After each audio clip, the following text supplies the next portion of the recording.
Konti na lang ang natitirang oras sa kanilang timer, kaya naman ramdam na ang pagmamadali ng housemates. Go forward. Roy, tingin lang ka, disconnect ka na, Amanda. Pas. Amanda, tulungan mo ko. Okay. Tingala ka, Quincy. Ready? Sabay pa Connect tayo. na lahat? Connect ka na. Okay. Go. Step mo, Kobe. Stand up a little bit, Kobe. Stand up a little bit. Okay, good job. Go. Shake. Okay, release. Oh, don't release. Bawat bola pong ilan namin ay katumbas ng isang bagay na sinakripisyo po namin. I feel like that's something that pushed us more and motivated us more to focus and really do this task and really take this task seriously po, Kuya. On the push it. Wait.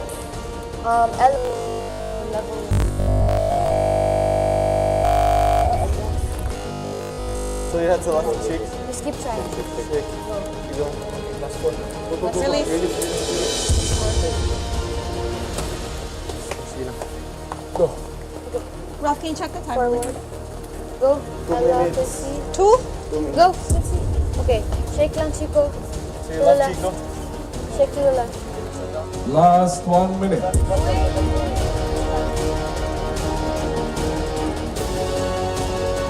Nasa boys veranda pa lang ang housemates nang biglang 10, 9, 8, 7, 6, 5, 4, 3, 2, 1.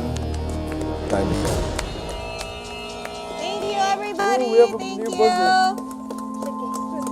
Come here, paligay. dahil naubos na ang oras ng housemates, isang anunsyo ang ibinigay ni Kuya sa kanila.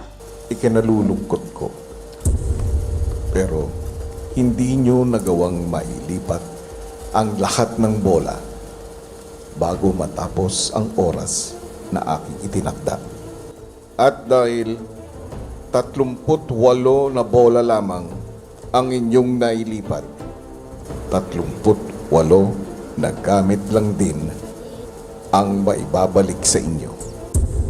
Nais ko din malaman ninyo na ang Connect the Pipes task ninyo ay hindi ang inyong weekly task. Ang tunay na weekly task ninyo ay ibinigay sa aking dalawang kasabwat na sina Andrea at Ella.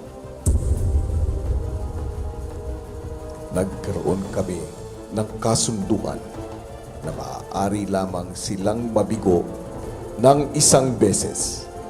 Para sa unang misyon, ang kailangan nila ay magpabuhat kay Leofer paikot ng swimming pool.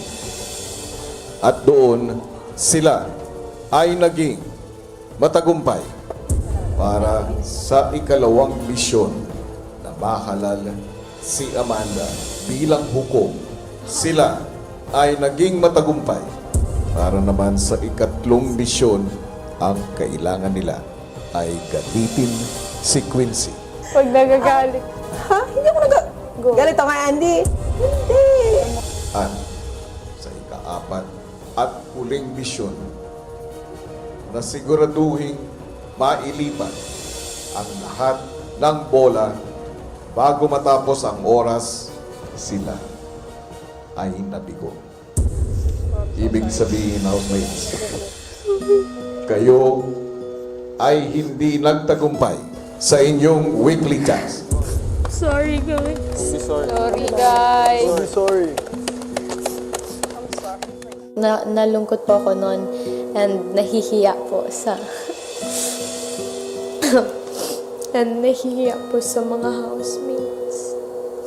Kasi yun nga po, syempre I wanted to win this for them then, not for myself lang po. So I felt really sad and disappointed. Pagkatapos ng anunsyo, dinamaya naman ng ibang housemates ang dalawang bigong kasabwat. But first, don't think about us. Take it one by one, yeah? Class leader. Nice try. We'll get it next week. I'm gonna do the free muna. Quincy, you never get... Wala ko mad ka sa akin kanina kasi di mo ko pinansin. No, I just had to focus talaga. Good job. So sorry. At least we got to tagumpay ito. Oo, at least nagawa natin dalawa. Sorry nabigatan ka pa sabi. Pero masakit talaga tiyan ko. Totoo yan. Sobrang bait mo.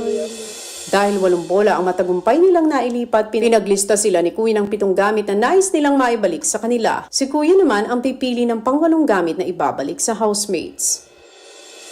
Maya-maya pa, pinatawag ni Kuya ang lahat sa confession room. Nais kong iparating sa inyo na ang pagkakamali ay hindi maiiwasan at sadyang bahagi ng buhay ng bawat isa.